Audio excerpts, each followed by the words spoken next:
Hey, you did it. You found it. You found the podcast version of the show. It's Writer Radio. Here are the things you need to know. We stream live Monday through Friday, 10 a.m. to noon Eastern Time at writerradio.com. 2, you can find every episode on YouTube, youtube.com/@writerradio. We're on Spotify, same name, Writer Radio. We are on Twitter or X @BradWriter, BradRiter. We're on Instagram @Writer Radio. There's a group now, Writer Radio Facebook group. Go there, find that, follow that, like it, whatever you have to do. We've got a phone number. You can send texts, leave voicemail, 716-288-5246. Email, bradwriter@gmail.com. You don't need to memorize this. It can all be found at writerradio.com. That's the hub. But those are the places. Thanks for listening. Please tell a friend. Please share. That's how we grow. Glad to have you on board to the podcast version of Writer Radio. All right, let's go. It's time. Right off the bat, message comes in. I was listening to the podcast yesterday afternoon while bringing my 15-year-old son and his friend to football practice. Neither had ever heard Welcome to the Terror Dome. Neither had ever heard of Public Enemy. I have failed as a parent. That's correct. Messed up, man. My kids probably couldn't name any Public Enemy songs, but they know that they're supposed to say, ooh, that's cool, if they hear Public Enemy. That's the extent of it for them. Oldest is 13. He has said on occasion that old rap sounds so much better than current rap. And I know he's just kissing up. But man, does that make me proud to hear. All right, so your kids never heard of Public Enemy. That's fine. We'll let that go. I've never heard of the following, and you probably haven't either. Or maybe you have. Maybe you're more in tune with the news than I am. But as I enter this show with no real plan other than to help my son Nate with his first ever fantasy football draft, which starts in 15 minutes, I don't have a lot on the plate for the show, so I was just reading about stuff. Oh, this is another headline that, man, sometimes these headlines are so impossible not to click on and read about. Snowmobiler indicted for allegedly tormenting and killing a wolf. Gonna have to open that one. That's not where I'm starting, though. Measles are boring. I'm not doing that. Mysterious deaths of 21 dogs at boarding facility under investigation. Nah, that one just sounds sad. This one's good, though. Here's the headline. It's from a CBS News story. A Maryland resident is diagnosed with screwworm. Here's what to know about the flesh-eating parasite. You bet your butt I'm going to click on that one, man. Screwworm? I've never heard of a screwworm. I don't know what a screwworm is, but then you add in the same headline, you've got screwworm and flesh-eating parasite. I am clicking your link, CBS. You got me. Uh-oh, Sydney Sweeney, American Eagle ad. Sydney Sweeney has great genes. Oh, yeah, that's the controversy. All right. A Maryland resident who traveled to El Salvador has been diagnosed with New World screwworm. That's screw and worm jammed together into one word. So there's a double W. Screwworm. The first reported U.S. case tied to travel to a country with a current outbreak. Centers for Disease Control and Prevention confirmed the diagnosis way back on August 4th, and I'm just learning of it now. But this story was updated today at 9 o'clock. All right, that makes sense. The person has recovered. Investigators found no transmission to any other people or animals, according to Maryland health officials. The CDC investigated the case in coordination with Maryland's health department. Here's what to know. Yes, tell me what to know. Is this breaking news? Is this worthy of our breaking news sounder? I think it is. Oh, I turned the volume down. Hold on. Okay, do the breaking news sounder with the volume down. What is New World screwworm? NWS. It's abbreviated NWS. This is the most terrifying story I've ever read. I've just kind of glancing over it, and I'm seeing all kinds of... I don't like how that ends. Do it again. I'm seeing all kinds of scary phrases. Scary and gross phrases that you're not going to like. You're not going to like this at all. This part of the show is going to be terrible. You ready? All right. New World screwworm, NWS, is a fly that lays its eggs in open wounds and body openings. Ugh. Is that the grossest sentence you've ever heard? It's up there, right? The parasite is typically found in South America and the Caribbean. It's rare in humans, but has been a concern to ranchers as cattle infestations have been moving northward through Central America and Mexico. The CDC is working with the U.S. Agriculture Department to prevent further spread, officials say. Officials said. I didn't want to say that because it rhymed with spread. Spread and said. They don't look like they'd rhyme, but they do. But they're right together, and it sounded like poetry or like a song, and I didn't want to do that. So I changed it, but then I confessed it. Here we are. The pest was a recurring problem for the American cattle industry for decades, with Florida and Texas known as hotspots until the U.S. largely eradicated it in the 60s and 70s. That's why I don't know about it. You people were dealing with screwworm way before I was born.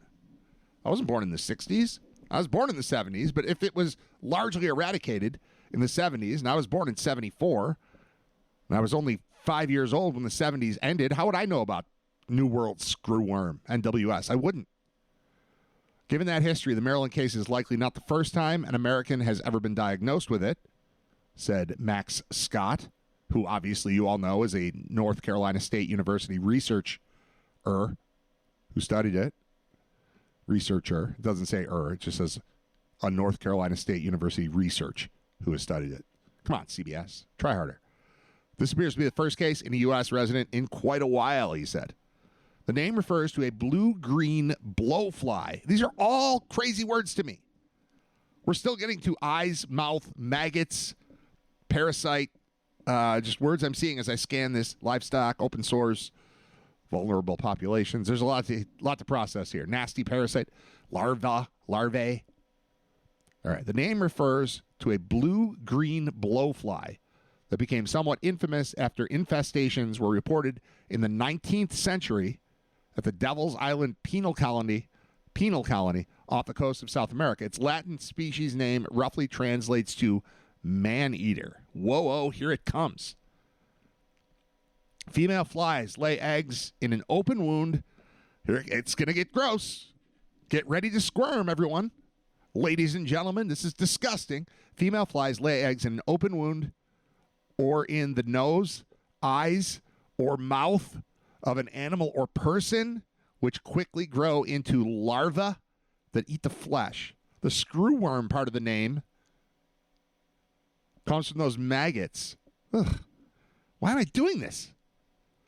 I don't like doing this to myself, let alone to you people, kind enough to listen to Ready Radio, episode 152. On this, August 26th, 2025. Sorry.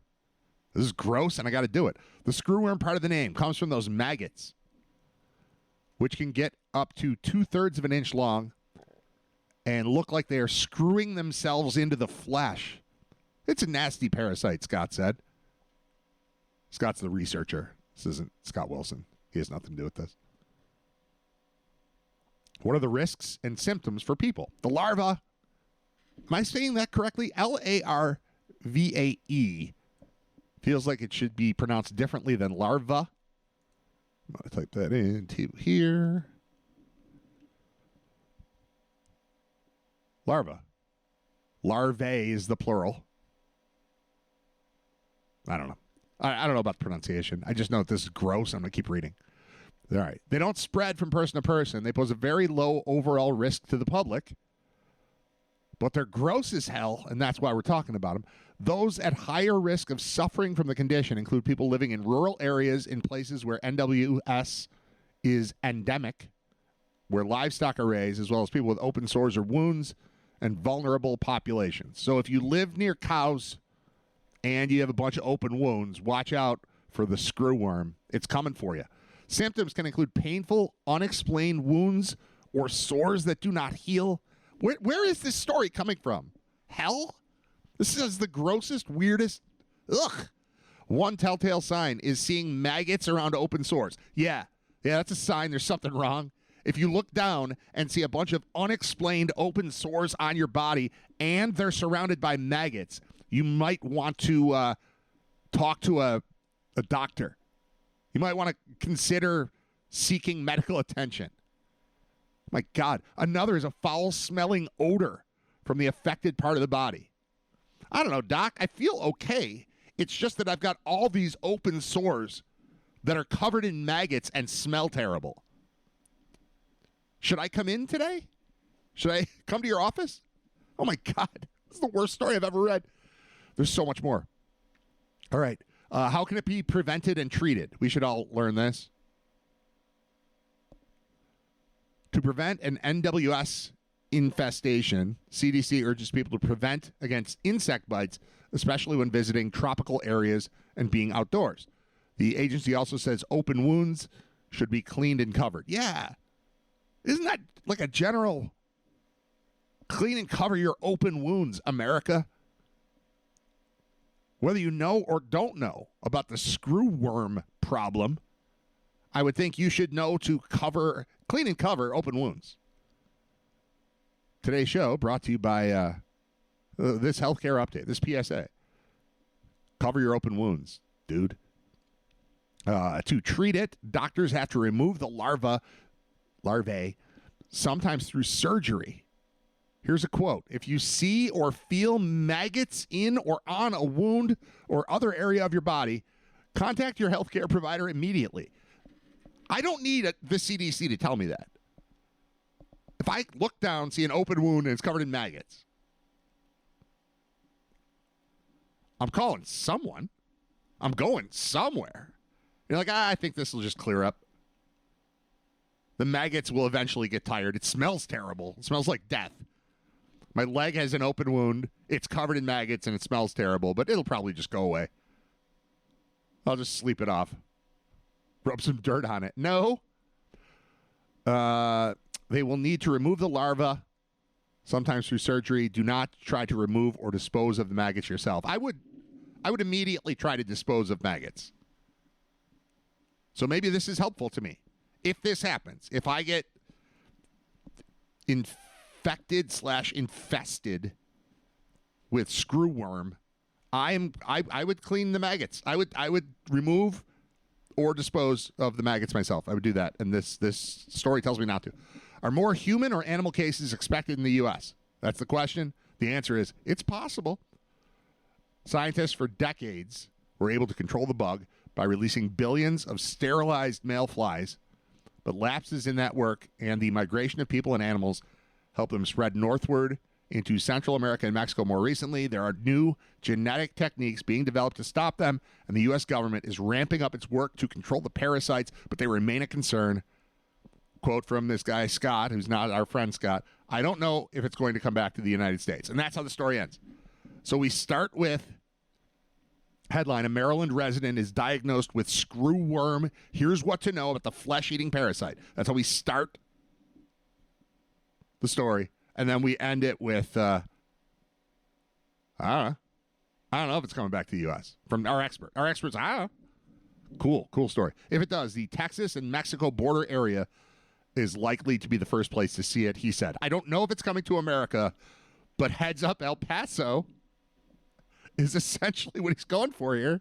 That's a crazy story.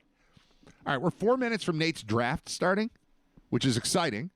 I'm going to play a song so I can make sure that he's set up. He has come downstairs. We've got a separate laptop set up the other side of the room, but I have to make sure he's up and running. I've got his draft open on my screen, but also open on his screen. He's never done this before. He's 11. He's very excited. This is like probably 4 years now. He's been saying, can I play fantasy football? Can I play fantasy? It's happening. He's in 2 leagues. He organized one. Well, I did it, but you know what I mean. It was his friends. And so we've got that one. The draft is not set yet because we're still missing, I think, 1 kid in that league. But there's another one going on with his friends in the neighborhood, and he's about to draft. His team is currently called Nate Ryder's Team.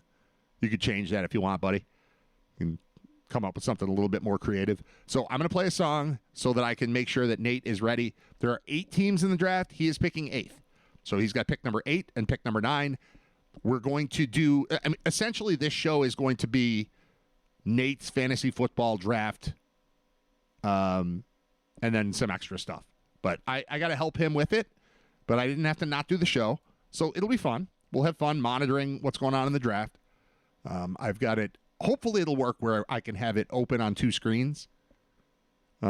Seems like we should be okay.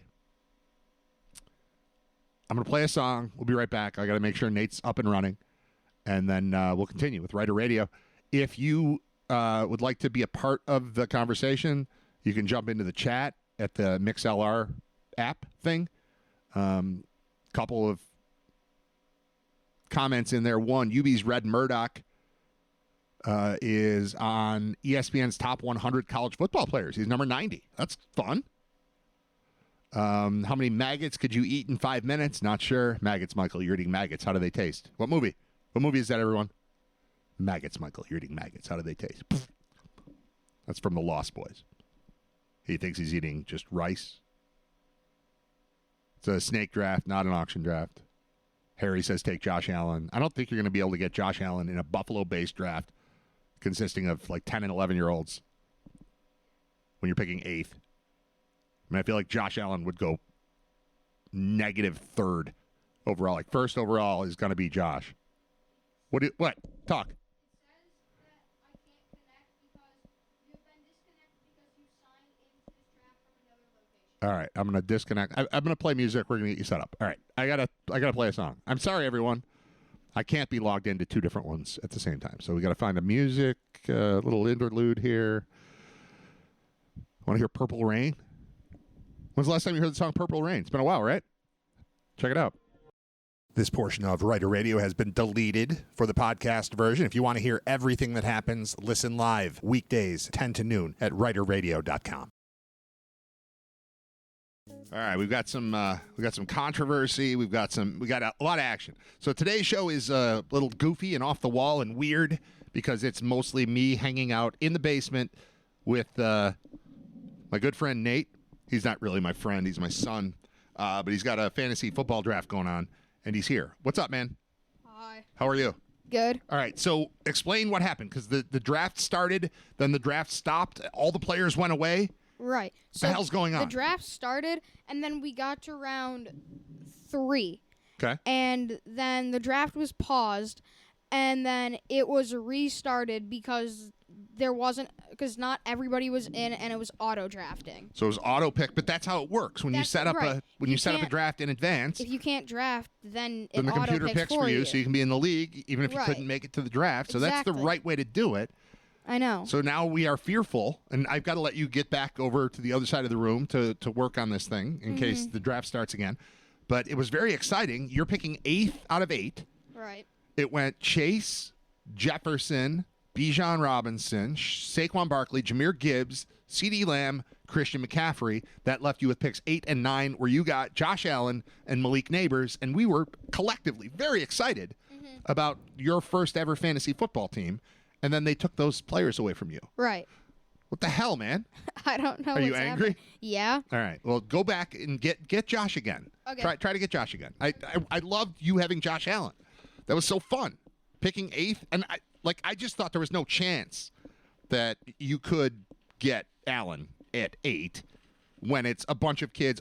Like every person in your league owns a Josh Allen jersey.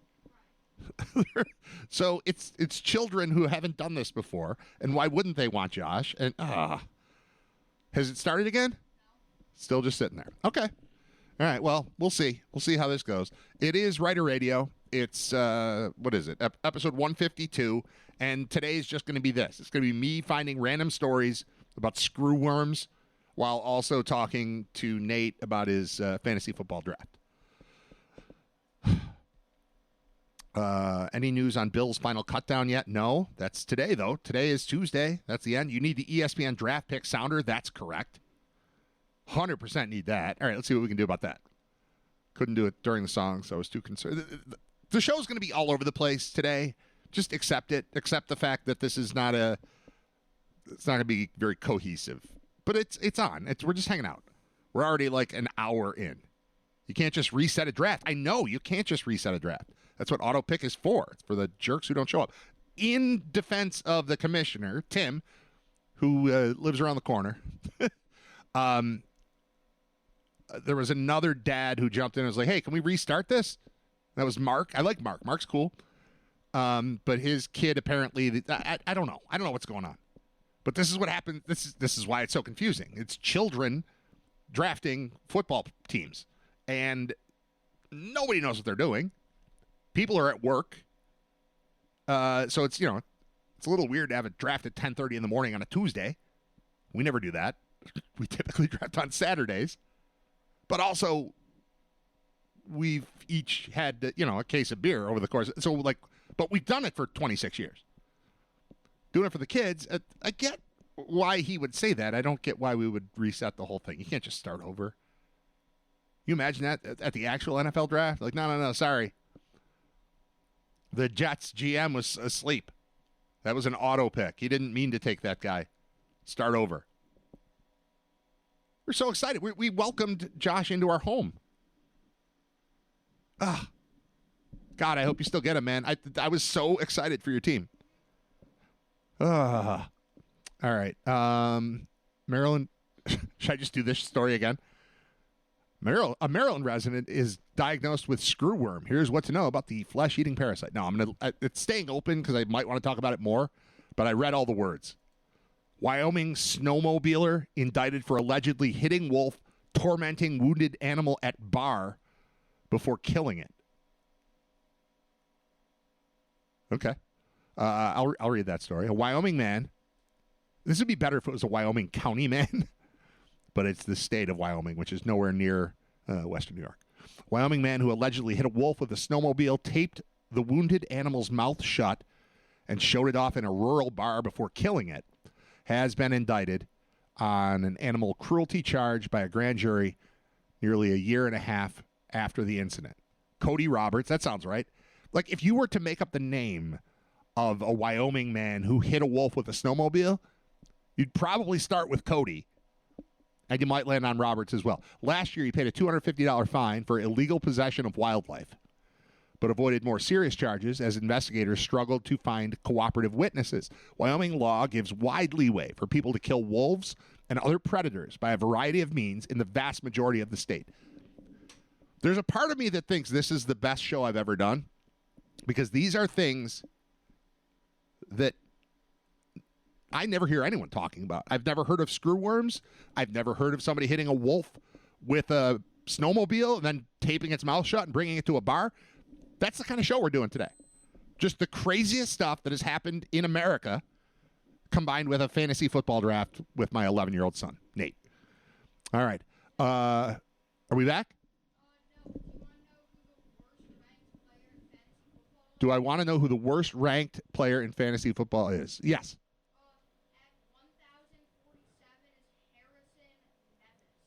Harrison what? Harrison Mevis or Mevis is 1,041. He's the worst ranked player in your draft. Don't take him. Definitely don't take him. Certainly not with the 8th overall pick. You want lean more toward like a Josh Allen type. The Giants kicker is the 1,047th ranked player in the fantasy football draft. All right, yeah, this is what we're doing. It's gonna be random. Nate's just gonna talk. I'm gonna listen to him. Back to Cody Roberts, the Wyoming man who hit a wolf with a snowmobile, then taped its mouth shut and took it to a bar. That's not the kind of shit that happens in most of America, but it happens in Wyoming because Wyoming law gives wide leeway for people to kill wolves and other predators by a variety of means in the vast majority of the state. That is one of the craziest sentences I've ever read in a news story my whole life. The 12-person grand jury found enough evidence over the past 2 weeks to support the charge of felony animal cruelty, according to a statement from the county attorney.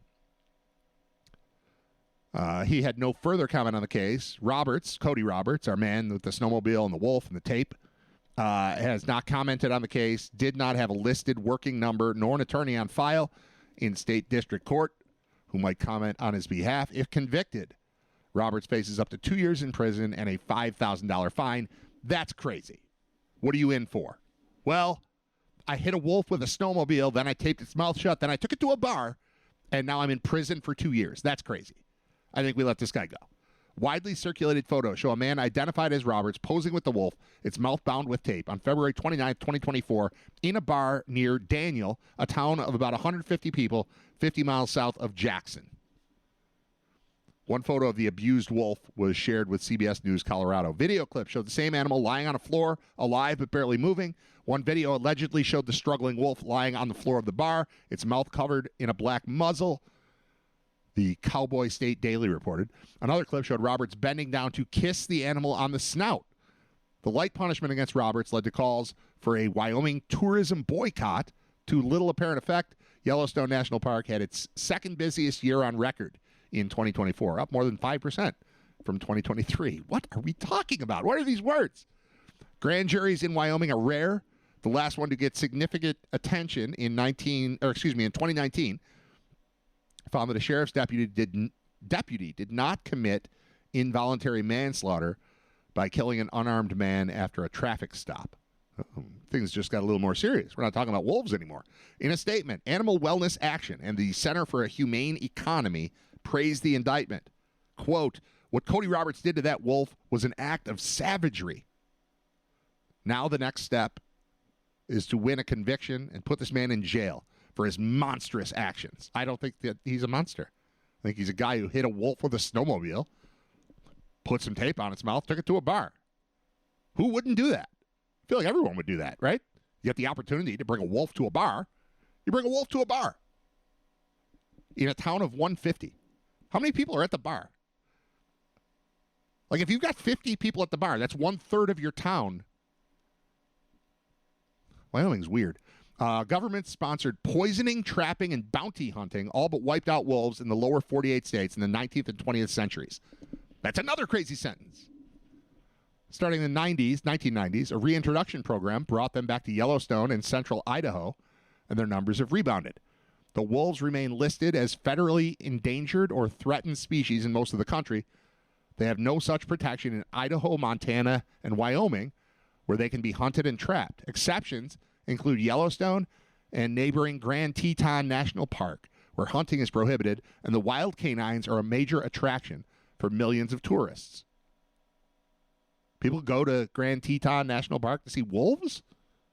This is all news to me. In 85% of Wyoming, wolves are classified as predators and can be freely killed by virtually any means. That's another crazy sentence. This story is crazy. The so-called predator zone includes Sublette County, where the wolf was killed. Groups including the Humane Society argued that Wyoming's animal cruelty law could nonetheless apply there. I'm on the side of Cody Roberts here. But there's no part of this story that says he intentionally hit a wolf with a snowmobile. Right?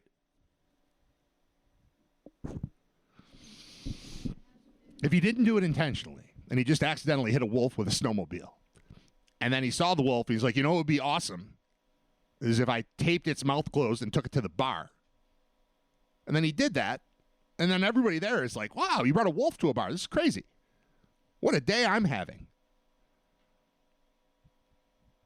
I'm on Cody's side. I'm pro Cody. Can I set a Google alert to follow this story? I think I want to do that. I don't remember how to do it. I have Google alerts set up for whenever I'm mentioned online or Tyree Jackson is mentioned online. So I get emails anytime somebody talks trash about me or says nice things. Sometimes I'm like in the paper for good things. Or when Tyree Jackson gets hurt. Those are the two things I get Google alerts for. I now want to follow Cody Roberts. I'm pro Cody.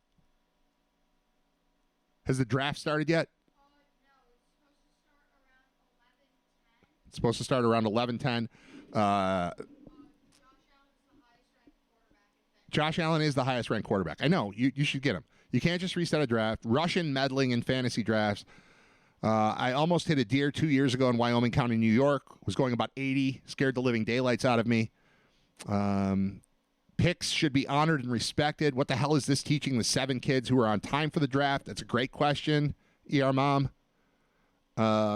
Careful, PETA is going to shut you down. Speaking of PETA, thank you, Jay Miller, for mentioning PETA, because I've had a plan to talk about PETA for at least a week, maybe longer, and I always write it down on my sheet, and I never get to it, and I'm going to do it after I play a song, because I have to take a break, because I'm a little fired up right now, and a little, like, all over the place. So I just want to breathe. I'm going to hit play on a song, and then I'm going to drink some water. I'm going to check on Nate's fantasy draft. It's supposed to start in like 10 minutes again. And then I'm going to tell you about PETA, because I've got some problems with PETA, People for the Ethical Treatment of Animals. I'm not here to say that I'm for unethical treatment of animals. I just think they go a little far and they're a little nuts. I think when you hit a wolf with a snowmobile, you should be able to bring it to a bar with tape over its mouth. I think that's fine. In Wyoming. I don't recommend that in Amherst. Like, don't do that here. But Wyoming? What is Wyoming if not a safe haven for hitting wolves with snowmobiles and then taping their mouths shut and bringing them to bars? Why do we even have Wyoming if you can't do that? That's crazy to me. All right. I'm going to play a song. I'll be right back. I'm Brad. It's Writer Radio. It's episode 152. We got a fantasy draft going on, sort of. Keep you posted on that. No guests today aside from Nate, who's hanging out downstairs with me. Be right back.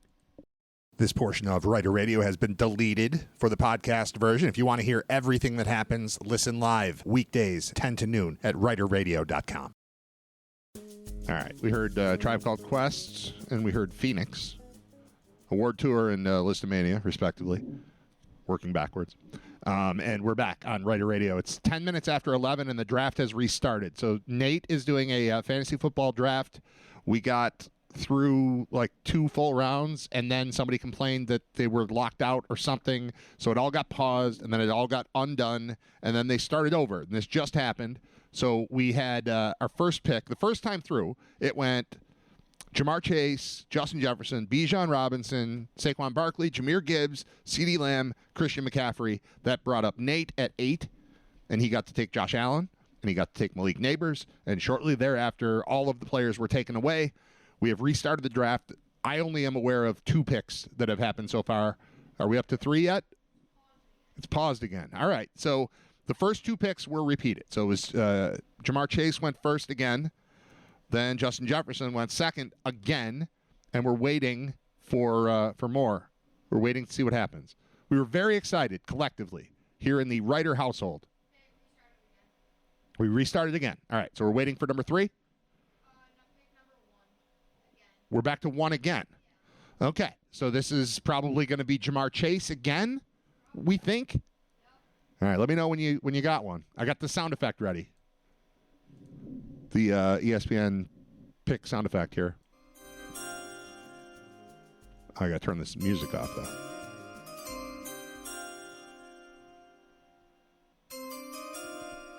Wait, is it just going to play on a loop for the rest of my life? It is. I don't want that. Nope, not that.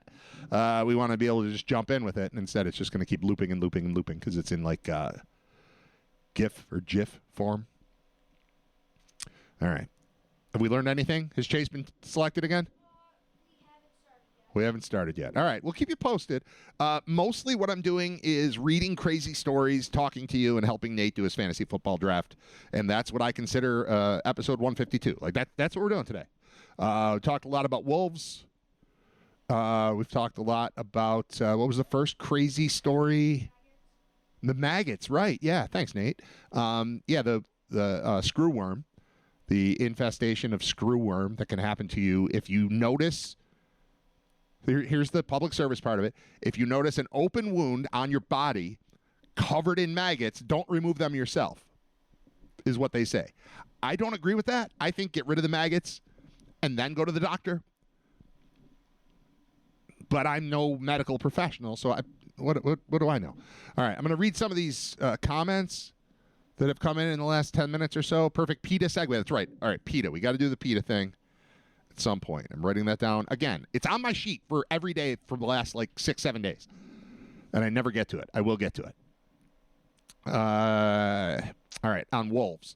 So we had the story about the guy who hit a wolf with his snowmobile in Wyoming and is now being prosecuted just because he decided after hitting the wolf to tape its mouth shut and bring it to a bar. And now he's potentially looking at 2 years in prison for taping a wolf's mouth shut after hitting it with a snowmobile. I'm on his side. His name is Cody Roberts. I'm a fan of that guy. That's a fun guy. Hey, have you seen Cody lately? Not since Tuesday when he came to the bar with a half-dead wolf with its mouth taped shut. Oh, I like that guy. That guy's fun. He's a party. Cody's a party. Can't send Cody to prison for that. All right. Adirondack wolves were hunted out by the 1920s. On their way out, they interbred with coyotes, which filled in the niche left by the retreating wolves. With wolf DNA and some dog DNA mixed in, and the selective advantage of larger animals to fill the wolf niche, we now have coyotes in the Adirondacks, which are much larger than regular coyotes and act like wolves. Thanks, 1920s hunters. That's awesome. All right, so that's from Ben. Then Jay Miller says, exactly, East Coast coyotes are much larger than Western coyotes. Then Ben replies, having 40 years of coyotes big enough to take down deer, but not so big they eat all of them, has led to an explosion of the turkey vulture and Adirondack raven populations, which is nice. Now, I don't know if nice is actually nice there or if Ben is being sarcastic. Our coyotes can beat up their coyotes. Our foxes could also probably beat up their coyotes. The Northeast fox hand is strong. Perhaps Brad will take up snowmobiling in the Adirondacks. Snowmobiling is the word I tried to say. In the Adirondacks and hit coyotes to keep their numbers in check. Not true. Missed the first hour. Thank God I can listen back on the podcast version. It is a good show brewing. So those are the comments that have come in the last 9 minutes or so. Have we drafted yet? Anything going on over there in the draft? It started and stopped again. Well, it's 11:15. That was the predicted start time again, right? All right, so we're waiting on that. We don't know exactly what's happening. All right, more just crazy stories. I'm just going to read crazy stories. This one doesn't seem that crazy. Developer plans 66-home subdivision near new Bills Stadium. Okay, how did you get that? David Manco plans to develop 66 homes near the new stadium with plans to invest $3 million in infrastructure before selling to a home builder. All right, let's find out what this means. Local developer David Manco has long envisioned a vacant parcel near the new Highmark Stadium as a perfect spot for development. It's taken him years to make it happen. He said he will close soon on the purchase of about 35 acres at the corner of Parker Road and Big Tree Road in Hamburg. Plans to spend about $3 million constructing infrastructure on the site, then sell it to a home builder for the construction of 66 single-family homes. The current owner of the property is resident Gary Hartloff. The Hamburg Planning Board recently approved subdividing the property, carving out about 6 acres at 4825 Big Tree Road for his home, Hartloff's home, barn, and yard. And that's the whole story. That one's not crazy. There's going to be a new stadium, and they're going to put new houses near it. Okay. Spot Coffee abruptly closes Northtown's Cafe. It has closed its location on Transit Road in Clarence. Trying to picture where that is. 6 months after closing in Rochester, Spot Coffee has shut down another local store. People stop drinking coffee? That seems weird. The company announced August 24th on social media that the store at 5205 Transit Road, Clarence, would close permanently at the close of business. That's 2 days ago. The shutdown coincides with the end of the company's lease at the Benderson Development-owned plaza, which is also home to Crumble Cookies and Brewster's Real Ice Cream. And it is pronounced Brewster. We learned that it's spelled Bruster, B-R-U-S-T-E-R. But it is pronounced Brewster, and we learned this from, I don't know, some like joking thing on their menu. We went there. It was delicious. Brew Crew. That's right. If you're on the staff there, you're part of the Brew Crew. You wouldn't be part of the Bruh Crew. That makes no sense.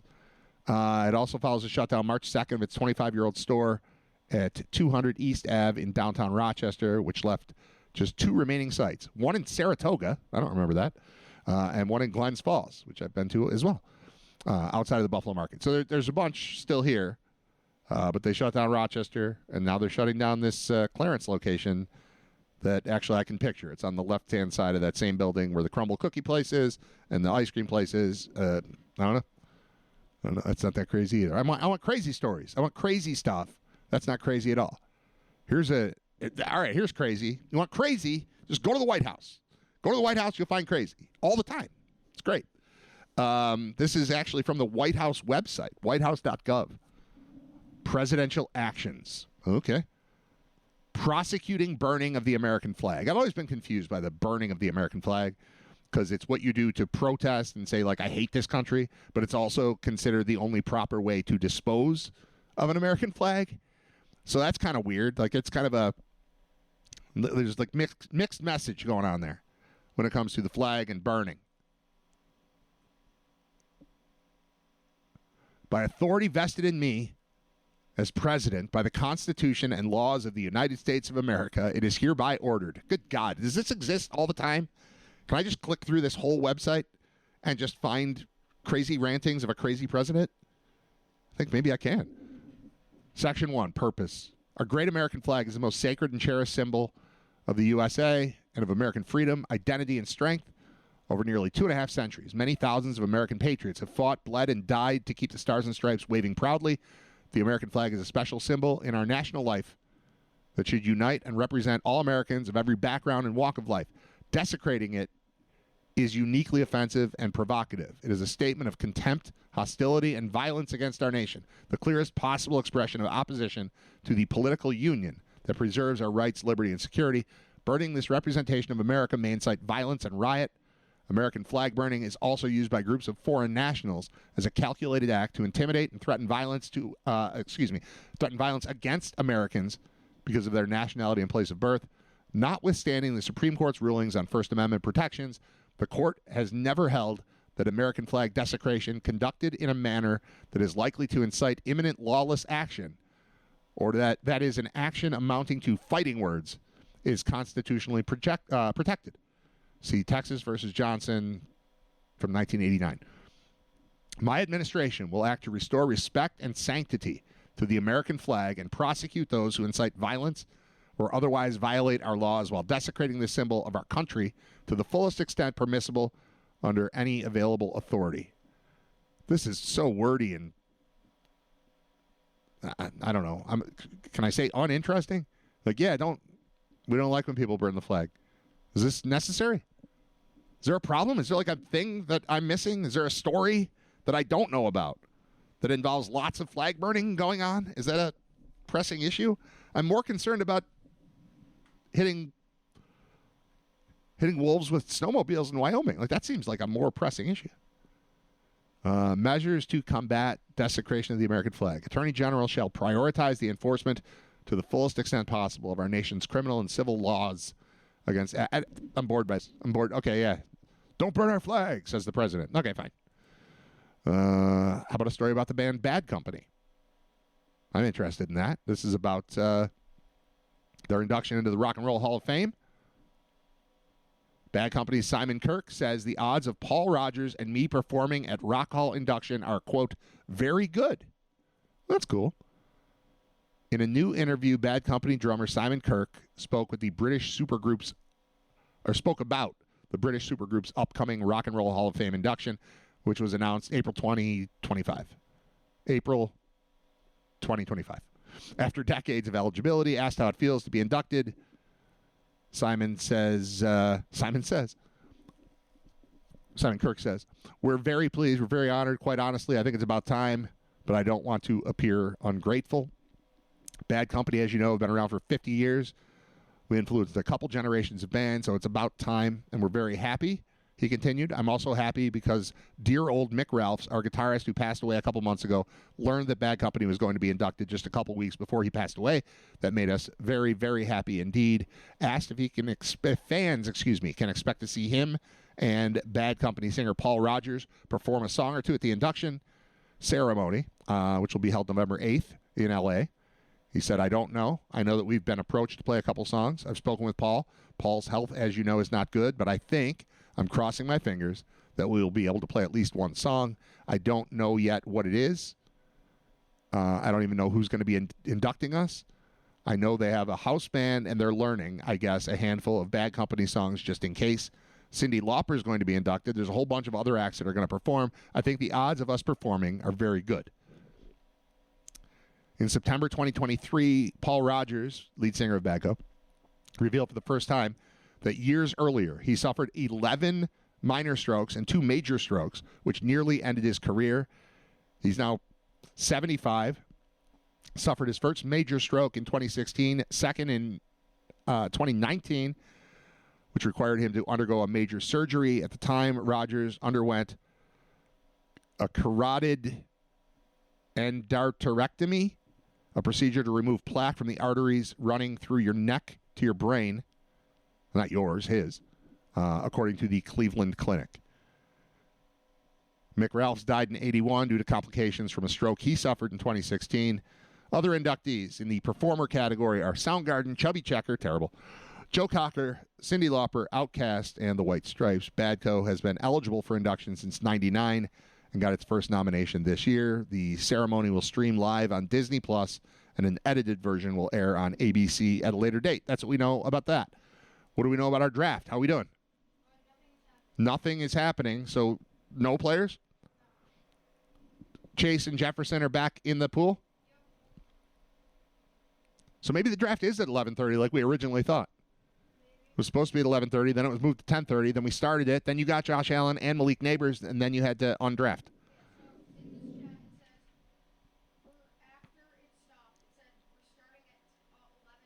We're starting at 11:10, then at 11:15, and nothing since then. Is it going? All right, Jamar Chase is off the board again. For the third time, Jamar Chase is the first overall pick in Nate's first ever fantasy football draft. This is not the league he's running.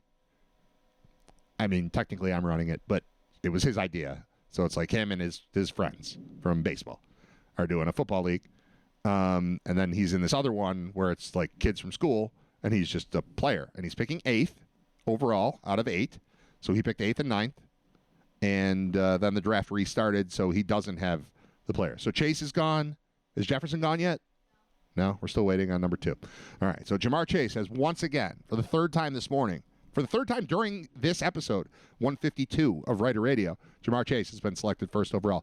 Our big fat guy, our favorite fat guy, I feel bad even talking about him without Scott, Desmond Watson, the 449-pound rookie defensive tackle, has been cut by the Bucs.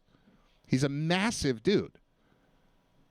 But the Bucs had health-related milestones they wanted him to hit before he could even practice with the team. The heaviest player in the NFL history reportedly could not hit those milestones, and the Bucs have opted to move on. They wouldn't let him practice until he weighed less.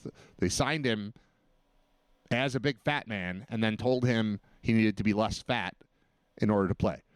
His agent says he's still working. Job isn't finished. His weight became a national storyline when he weighed in at 464 at Florida's Pro Day a month before the draft. No team drafted him, but the Bucs added him as an undrafted free agent, reportedly inking a 3-year contract with a $50,000 guarantee and a $20,000 signing bonus. He dropped his weight to 449, but they didn't feel comfortable enough with his conditioning to let him practice. That led to him to being placed on the non-football illness list. The GM said, we have some milestones we want him to hit before we get him out there. He's doing a solid job getting there, but he did not get there. Head coach said, we didn't get him for the tush push. We got him because we really thought he could play. It's just a matter of getting to a point where he can play more than 3 plays a drive. He did not appear in any of the preseason games while trying to get his weight to a range in which the team would be comfortable letting him suit up. Teams will have a chance to claim him on waivers, but he'll be a free agent. If he's not claimed, it's possible another team could sign him to its practice squad, which would allow him another shot to accomplish his dream of playing in the NFL. He admitted before the draft that losing weight has always been a challenge for him. Yeah, no kidding. He weighs 464 pounds. Losing weight is a challenge. He said, it's been like my same problem, not problem, but my same concern throughout college. I'm getting more in-depth, getting a better grasp of things I need to do to be successful at the next level. It's been interesting. I've learned a lot about myself in this process. So that's what we got on big boy Desmond Watson, who is no longer a member of the Tampa Bay Buccaneers. We're following his career, too. Following him, I'm following Cody Roberts, the snowmobiler in Wyoming, who's running over wolves and taking them to bars. And then we're keeping track of Nate's draft. Any progress, Nate? Okay, so Chase, Jefferson, Bijan Robinson. For the third time, those are the top 3 picks in the draft.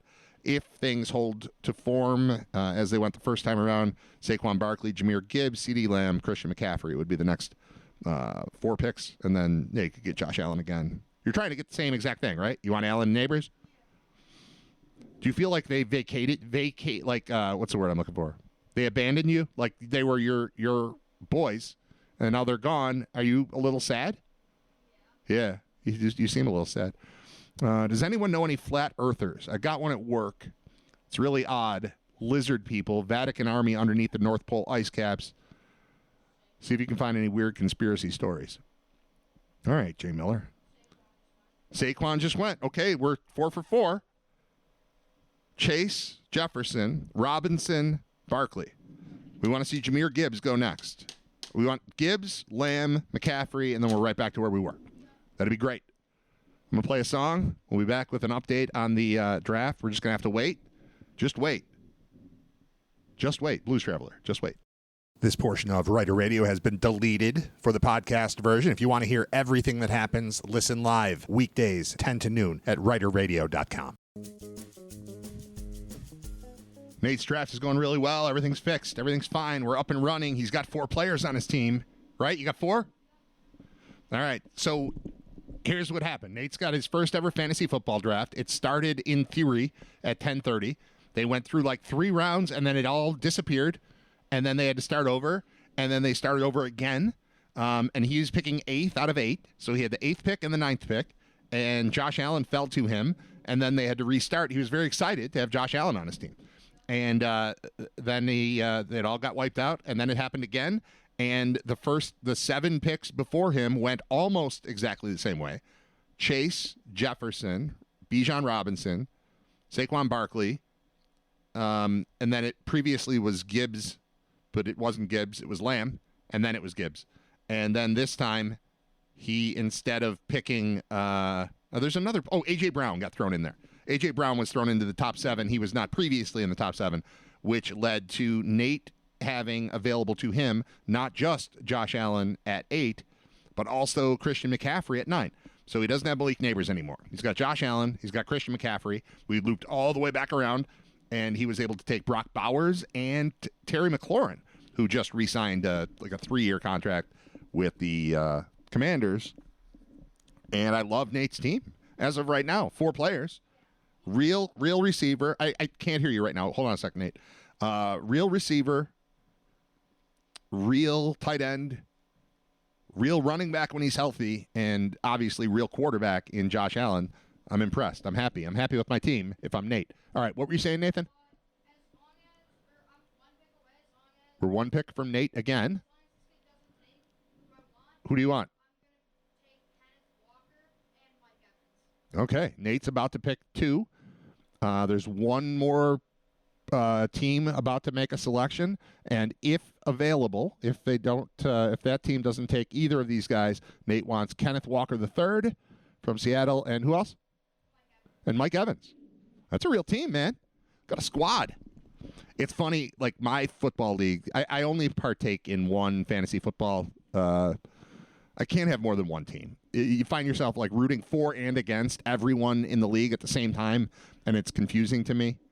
And I just want to watch the Bills win. So, like, I do fantasy football because I like hanging out with my friends. I like the draft. And we're 26 years into this draft, and I talked about it. We went to Saratoga for it. We do that every year. And it's awesome. We go to the racetrack. Some years we golf. This year my buddy got a new house on a lake. Like, that was awesome. It's cool. It's fun. But, you know, once I've got my team, I'm just kind of done with it. I don't really care. I've won once in 26 years. One time I was a champion. I'm very bad at, like, free agency early in the season, which is kind of how you win, is you pay attention to week 1 and 2 and grab the guys that are surprises and dump guys. Like, I'm bad at getting off of the guys that I drafted. I drafted the guys I liked, and then I still like them 2 weeks into the season, so I don't want to cut them. So I'm bad at it. And I get invited all the time. Hey, I'm doing a league. You want to come in my? No, I don't want to come in your league. I don't even like fantasy football, but I do it. But I'm excited for Nate to do fantasy football, and so he's going to have 2 teams because he started a league himself with all his baseball buddies, and then this one popped up with like kids from the neighborhood / school, and he's in. Did you get your 2 guys? You did? All right, so now you have who? You have Josh, McCaffrey, McLaurin. Wow. Yeah, there's still a lot of picking. So he's got Josh Allen, Christian McCaffrey, Brock Bowers, Terry McLaurin, Mike Evans, and Kenneth Walker III. All right, Nate. Are you naming this team Nate Nation also, or are you going to have a different name for this one? 17-0 is going to be the name of his team. I like that. That's pretty good. All right. It's Writer Radio. It's episode 152, and I'm going to do the PETA thing because it's open on my phone, and I've meant to do it for at least a week now. PETA, People for the Ethical Treatment of Animals, already came up once in the show because we were talking about the guy, Cody Roberts. Everybody knows who Cody Roberts is, right? He's the Wyoming snowmobiler who hit a wolf with his snowmobile and then taped its mouth closed and took it to a bar. And he's being prosecuted for that, and I don't think he should be. It seems fair. If he intentionally ran down a wolf with a snowmobile, that's unethical. That's not nice. But if he didn't, So anyway, PETA is putting up these billboards now, and I don't know where these photos came from. They look pretty LA to me. Seems like it's maybe a California type of deal. Some recent billboards from the People for Ethical Treatment of Animals. What they've done is they've taken a face. So there's a human face. It's a woman who on the left side looks like a woman, and on the right side looks like a juggalo. Juggalo being an insane clown posse fan that paints their face like an insane clown. All right? So half of her face is regular, just a woman, and then the other half is evil. Looks like Pennywise, basically. The clown from It. And on one side of the billboard, it says Brakes for Animals. That's like the regular part of her face where she looks like a human. And then on the other side, it says Stops Off for Burgers. And then underneath, it says, There's so much right about you. So what's wrong with you? So she brakes for animals, but she also eats hamburgers. And I think PETA is crazy. I think they're going a little... the logic doesn't fit when I see this billboard. First of all, it's just creepy as hell to see a regular woman with half a regular woman face and then a Pennywise face on the other side. It says Brakes for Animals on the left. It says Stops Off for Burgers on the right. There's so much right about you, so what's wrong with you? So the implication is you're a good person because you don't intentionally run over animals with your car. And this ties into our boy Cody Roberts. If Cody Roberts did, in fact, gun down a wolf with his snowmobile on purpose, he's a monster. If, however, he was riding a snowmobile and accidentally hit a wolf and then decided to tape its mouth closed and bring it to a bar, I don't have a massive problem with that. That's just being fun, right? That's just what a fun guy would do. Fun people bring nearly dead wolves to bars with their mouths taped shut. That's what fun people do. So the implication that a woman who eats hamburgers but also doesn't intentionally run down animals with her vehicle, that there's something wrong with her. There's nothing wrong with that person. Yes, you brake for an animal. And yes, you eat a hamburger. And those two things, you can do both. You can not be a monster and also eat a hamburger and be just fine. So I don't like the Pennywise looking thing. No. There's another billboard, same concept. There's so much right about you. What's wrong with you? It says Dog Lover. And then on the other side where his crazy face is, it says Hot Dog Lover. You can like dogs and hot dogs. The implication that dogs and hot dogs are even related is just asinine. PETA's crazy. Dog lover, hot dog lover. Yeah, I like dogs and hot dogs too. What are you talking about, PETA, jerks? I don't like PETA. Brakes for animals, stops off for burgers. Yeah. Doesn't intentionally run over, isn't a killing machine, but also eats a burger sometimes. That's what people do, man. People eat burgers. They're good. Animals eat animals. How come we never complain about that? Does PETA care about that? About animals that eat animals? Do you care about wolves eating deer? Do you care about coyotes eating raccoons? Because they're just doing that. They're just not susceptible to billboards. There's nothing you can do on a billboard that will prevent an animal from eating an animal. And we are animals, and we eat animals, and that's fine. But intentionally running them down with vehicles, such as cars or snowmobiles, I was going to say snow blowers. That's worse. That's gross. Running something down with a snowblower on purpose. Yuck. Gross. It is terrible. Nate jumped in. He said, that's terrible. Right. That would be bad. You're going to be on the clock? Who are you picking? I'm going to take Travis Hunter. Travis Hunter. Okay. And then I'm going to take my defense also. What defense? I'm going to take Lions defense. You might want to just take another wide receiver before taking a defense. Defense doesn't have a massive impact. I mean, if you do what you want, but I wait till absolutely last and then take a decent defense, and it's fine usually. But I never win, so don't listen to me. Do whatever you want, dude. I know that. But you're going to play 2, plus you're going to play a flex. And right now you've got McLaurin. Oh, you got McLaurin, Evans, and Hunter. Yeah, okay. All right, do what you got to do. Your strategy so far has been good. Your flex is Travis. Well, you get to make your lineup week to week. You're not locked in on that. You set your lineup every week based on who you think is going to perform and who's hurt and who's got to buy and all that type of stuff. You don't have to. You can do what you want. You want the Lions? Take the Lions. I don't care. I have the Lions. We can root for the Lions together. I have the Lions defense. It's fun. You got the Lions? And Hunter? All right. So Nate's current team is... I apologize, but this is just the way it's got to be. It's my show. I can do it this way. He's got Josh Allen.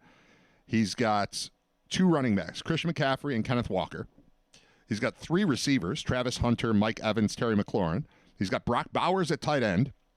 And he's got the Lions defense. There's your starting lineup. You have kickers in this league? Don't take a kicker until the end. Just use your literal last pick on a kicker. You're better off loading up on running backs. They disappear all the time. Wide receivers disappear all the time. You don't need a backup tight end. You'll just pick one up the week that Brock Bowers is off. So don't, do what you want. Who are you going to take? Oh, yeah, maybe. Sam Laporta. Not a bad idea. All right, I'm going to play another song. Just about done here. It's Writer Radio. Did the PETA thing. I've got a story about RFK Jr. demanding a vaccine study be retracted, which is weird. And then I've got a thing about Six Flags shutting down a California park. What do you do with a theme park when you close it? Like, I've got this thing in my head that we have a mall problem in America. Like, what are we doing with the malls? Now that we have Amazon, we don't need the malls. So what are we doing with all that space? There's a lot of space, and we can only have so many baseball training facilities. You can't turn every mall into a baseball facility or a gym of some sort, which is kind of the direction we're going. Like, let's take this space that used to be Macy's and, make it so you can train for baseball. Like, we can only do that so many times, so many places.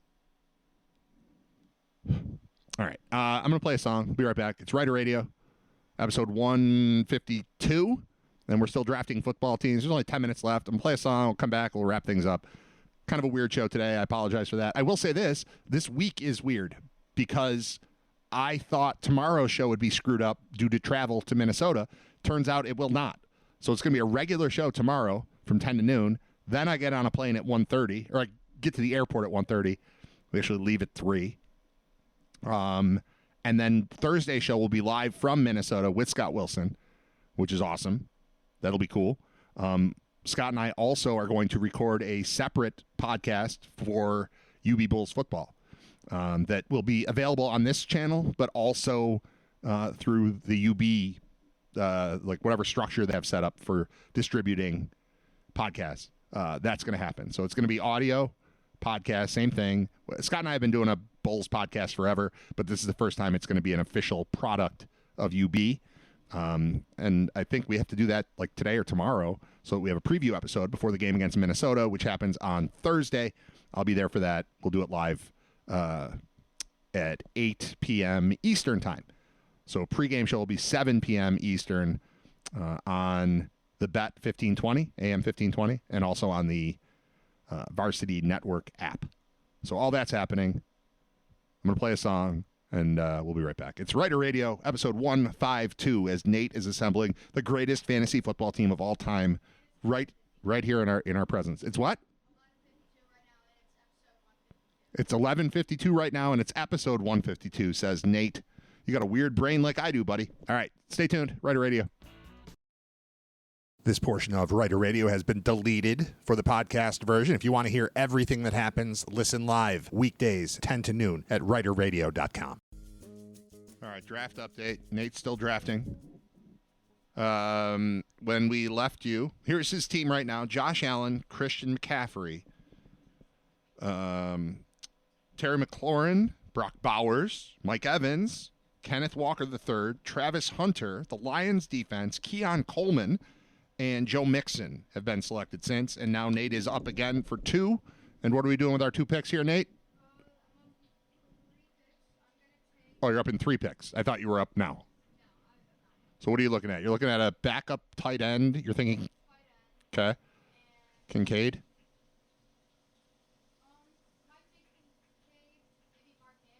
Maybe Mark Andrews.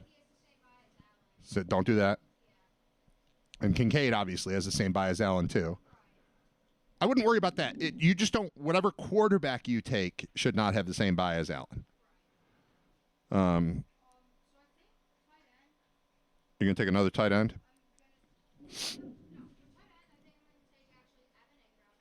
Evan Ingram. Another a receiver. Just load up on receivers and running backs, dude. That's what you want. You need to have options there. People get hurt. Watch out for bye weeks. Okay, I don't know what you just said. What? Emeka what? Emeka Egbuka? Okay. From Ohio State. Who does he play for now, though? The Bucks. All right.